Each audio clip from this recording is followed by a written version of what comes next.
donmuş nehir.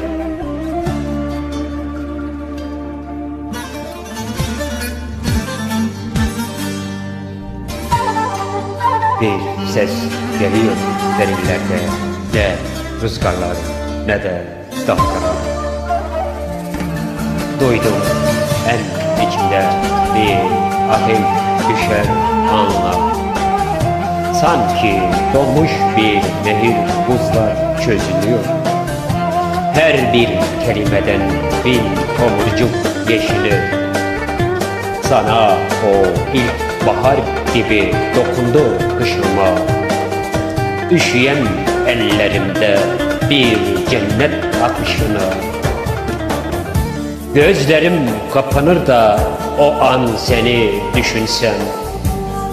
Sanki kalbimin içine bir güneş doğuyor bilsem.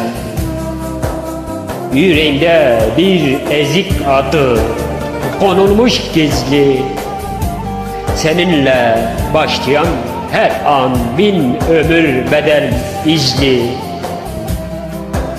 Önceden ne kadar taş, ne kadar soğuktu duvarlar.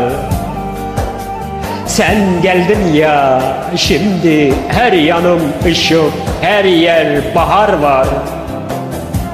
O titreyerek sevincim ki ruhumun en derinlerinde.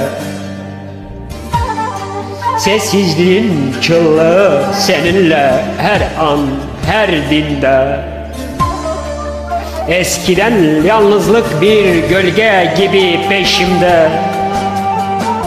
Şimdi sen varsın en parlak yıldızım eşlimde. Sen varsın göğsümde açan narin bir çiçek. O kokuyor içime çekmek ne büyük bir gerçek. Artık korkmuyorum ne zamanda ne de fırtınalarda. Çünkü biliyorum ki bu aşk bizi koruyacak, yıprandı. Ne zaman ki yüzüme o tatlı tepsimin değeri, o an tüm dertlerim bir bir eriyor, kabullenir meğer. Seninle bir bütünüm, eski parçam tamamlanır.